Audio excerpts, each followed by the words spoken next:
আপনাদের সবাইকে স্বাগত জানাচ্ছি। তো আমি অনন্যা, আজকে শুরু করছি আমার নতুন রেসিপি। তো আজকে দেখতেই পাচ্ছেন সামনে ময়দা রাখা আছে। তো আজকে আমি আপনাদের এগ রোল বানিয়ে দেখাবো একদম ঘরোয়া পদ্ধতিতে, যাতে আপনারা আর বাইরে থেকে কিনে খেতে না হয় আপনাদের। তো চলুন। তো দিদি ময়দাটা মেখে নিচ্ছে, তো তারপরে আমি পুরোটা করব। তো দিদি ময়দাটা মেখে নিচ্ছে, দেখুন ময়দায় লবণ দিয়ে দিচ্ছে, কিছুই না শুধু লবণ দেবে আর কিছুই দেবে না। জল দিয়ে দিল ময়দাতে দিদি। তো একেবারে সব জল দিয়ে দেবেন না, অল্প অল্প করে জল দেবেন, কারণ একেবারে জল দিয়ে দিলে সব তাহলে ময়দাটা একদম নরম হয়ে যেতে পারে আর মাখাটাও ভালো হবে না। বারবার মানে 2-3 বার করে জল দিয়ে মাখলে মাখাটাও খুব ভালো হয়। তো দেখুন দিদির মাখাটা ঠিক এরকম হয়েছে, একদম বাসনের গায়ে কিচ্ছু লেগে নেই। তো ঠিক আপনারাও ঘরে যখন করবেন এইরকম ভাবেই মাখবেন, দেখবেন রোলও খুব ভালো খেতে হবে, নরম নরম। এবারে দিদি ময়দাতে একটু সামান্য তেল দিয়ে নেবে, দেখুন একদম সামান্য তেল দিয়ে নিল। তো দিদির মাখা হয়ে গেছে এটা। এবারে দিদি এর থেকে লেচি কেটে নেবে, একটু বড় সাইজেরই লেচি কাটবে, রুটির থেকে একটু সামান্য বড়। তো আপনারা চাইলে ছোটও কাটতে পারেন, যারা রোল ছোট খেতে পছন্দ করে। তো দেখুন দিদি লেচিগুলো কেটে নিচ্ছে এক এক করে।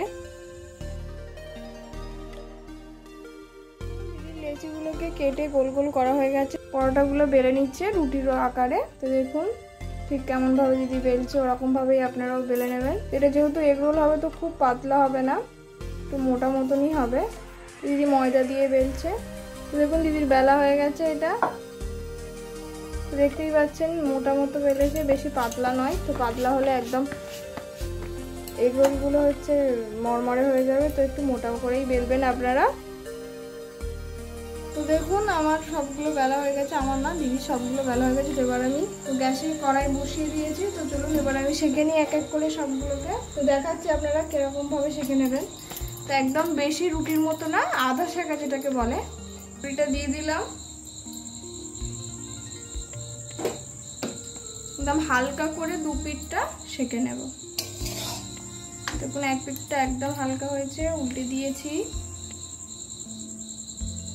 আর একটু হবে। তো দেখুন আমার রুটিগুলো শাঁকা হয়ে গেছে, এই দেখুন রুটিগুলো শাঁকা হয়ে গেছে সব। তো এই ডিম নিয়ে নিয়েছি। তো এবার আমি রোলটাকে ভেজে নেব ডিম দিয়ে।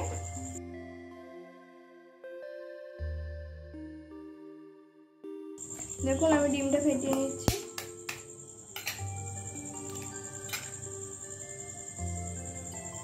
ডিমটা নিয়ে নিলাম,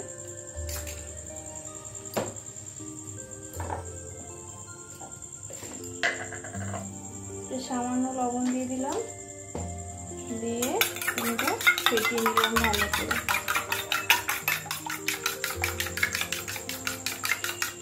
তো আমি কড়াই বসিয়ে দিয়েছি গ্যাসে, কড়াইটা একটু গরম হয়ে যাক। ফার্স্টেই আমি 1 চামচ তেল দিয়ে দিলাম। পুরো কড়াইটাকে আমি তেলটা দিয়ে ভালো করে ঘুরিয়ে নিলাম।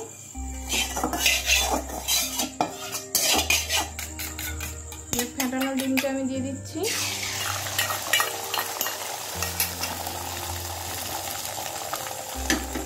এবারে আমি ডিমটাকে এরকম ভাবে একটু বড় করে নিচ্ছি। দেখুন আমার ডিমটা এরকম ভাবে বড় হয়ে গেছে।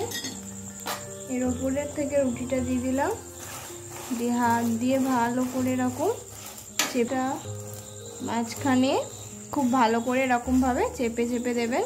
একটু হয়ে যাক, তারপরে আমি এটাকে উল্টে দেবো। উপর থেকে আমি তেল দিয়ে দিলাম, আমি এটা উল্টে দেবো। তো দেখুন পুরো রুটিটাতেই ডিম হয়েছে। উপর থেকে আবার 1 চামচ তেল দিয়ে দিলাম, আরও 1 চামচ তেল দিয়ে দিলাম। এবারে এটাকে লাল লাল করে একটু সেঁকে নেব।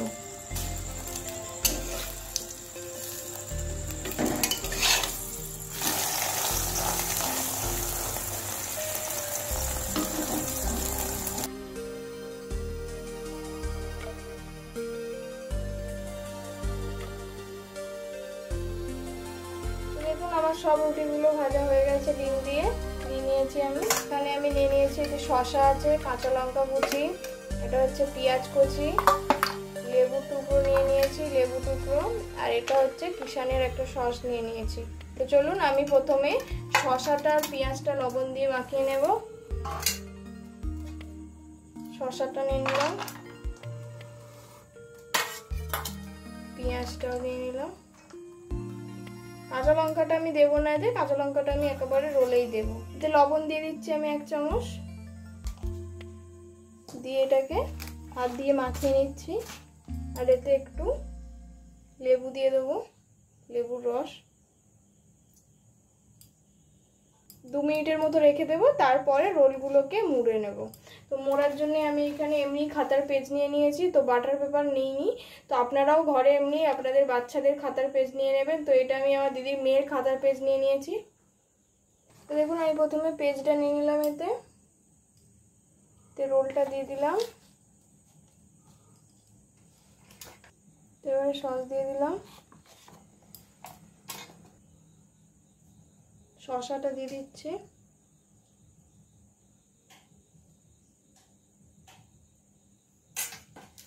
থেকে লঙ্কা কুচি দিয়ে দিলাম, আর একটু অল্প করে উপর থেকে সস দিয়ে দিচ্ছি। মোড়াটা একটু লক্ষ্য রাখবেন আপনারা। ফার্স্টে এই কাগজটা এখানে দিয়ে দিলাম, আর এটা এরকম ভাবে মুড়ে নিলাম, নিয়ে এবার এটাকে রোল করব, আর পিছনের কাগজটাও এইভাবে মুড়তে যাব। এই রোল হবে আর কাগজটাও এরকম ভাবে মোড়া হবে। দেখুন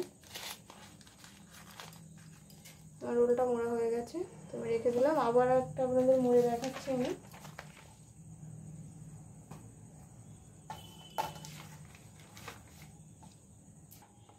সস দিয়ে দিচ্ছি,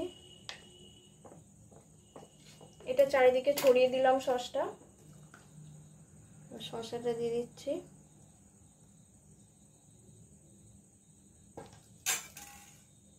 থেকে কাঁচা লঙ্কা দিয়ে দিলাম, দিয়ে আর একটু অল্প করে সস দিয়ে দিলাম, দিয়ে এই এপাশের কাগজটা নিলাম, এটা মুড়লাম, কাগজটা এইভাবে ঢুকিয়ে দেবো ভেতরে, এরকম ভাবে গোল করে নিলাম, এই পিছনটা এরকম ভাবে ঢুকিয়ে দিলাম। দেখুন একদম খুলেনি। তাহলে আপনাদের আমার রোলগুলো একদম কমপ্লিট হয়ে গেছে, সব কাগজে মোড়া। তো আপনাদের দেখিয়েছি কেমনভাবে, তো আমি চেষ্টা করেছি আপনাদের স্টেপ বাই স্টেপ দেখানো। তো আপনারা এইভাবেই এই রেসিপি ফলো করে বাড়িতে বানাবেন, তো আমি শিওর তো এরকমই রোল আপনারা খেতে পাবেন। তো এতক্ষণ আপনারা আমাদের সাথে থাকলেন, তার জন্য অসংখ্য ধন্যবাদ আপনাদের। অবশ্যই আমাদের রান্নাটা দেখবেন এবং ভালো লাগলে শেয়ার করবেন, কমেন্ট করবেন, আর আমাদের চ্যানেলটাকে অবশ্যই সাবস্ক্রাইব করে দেবেন। তো আজকের রেসিপিটা এই পর্যন্ত, আজকের ভিডিওটাও এই পর্যন্ত। এবার আমার বিদায় নেওয়ার পালা।